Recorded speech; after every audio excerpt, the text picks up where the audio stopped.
મહેસાણાના તરફ ગામે આવેલા વાડીનાથ મહાદેવ ધામમાં આજે પ્રાણ પ્રતિષ્ઠા મહોત્સવ યોજાવાનો છે, જેમાં 500 કિલોની મહાશિવલિંગની પ્રાણ પ્રતિષ્ઠા યોજાવાની છે, જેમાં 5 લાખથી વધુના ભક્તોની જનમેદની હાજર રહેવાની છે। ત્યારે આ મહોત્સવમાં પીએમ મોદી પણ હાજર રહેવાના છે।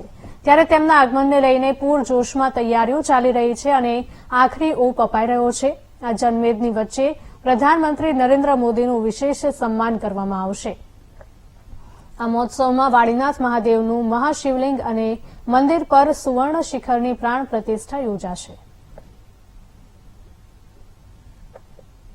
તો મહેસાણાના તરફ ગામે આવેલા વાડીનાથ મહાદેવ ધામમાં આજે પ્રાણ પ્રતિષ્ઠા મહોત્સવ યોજાવાનો છે, જેમાં 500 કિલોની મહાશિવલિંગની પ્રાણ પ્રતિષ્ઠા યોજાવાની છે, જેમાં 5 લાખ કરતા વધારે ભક્તોની જનમેદની હાજર રહેવાની છે।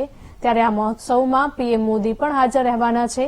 ત્યારે તેમના આગમનને લઈને પૂરજોશમાં તૈયારીઓ ચાલી રહી છે અને આખરી ઓપ અપાઈ રહ્યો છે।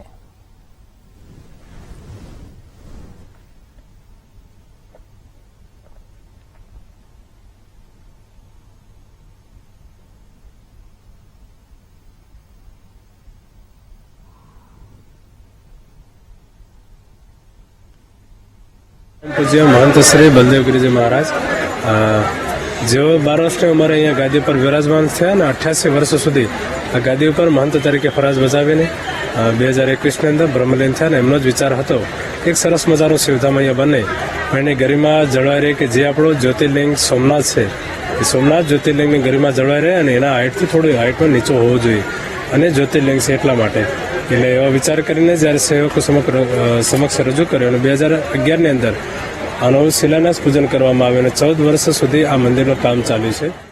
1,45,000-50,000 ઘનફૂટથી પણ વધારે આમાં પથ્થર વપરાણો છે।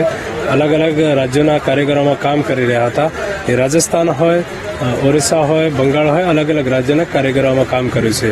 અને આ મંદિરની હાઇટ આપ 100 ફૂટની હાઇટ છે, એનો ઘેરાવો જે છે એનો ઘેરાવો સોમનાથ મંદિર કરતાં પણ અત્યારે વધારે છે, પણ જે હાઇટની જે ગરિમા છે એ હાઇટની ગરિમા જળવાઈ રહે એના માટે પૂજ્ય બાપુનો ભાવ હતો અને આજે આ શિવધામ તૈયાર થઈ ચૂક્યું છે।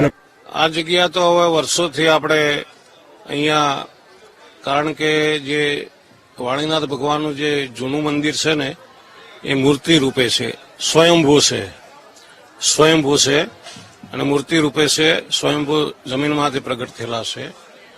તો એમની દયાથી જે કંઈ છે બધું આ જે પ્રસંગ જે ચાલી રહ્યો છે, સમગ્ર રબારી સમાજ પણ અહીંયા આવ્યો, અનેક જ્ઞાતિના ભાઈઓ, અનેક સમાજો બધા અહીંયા જોડાયેલા છે અને આ તો પ્રાચીન છે, વર્ષોથી એ ભગવાનની દયાથી અને બાપુની દયાથી બધું ચાલે છે। જય વાળીનાથ।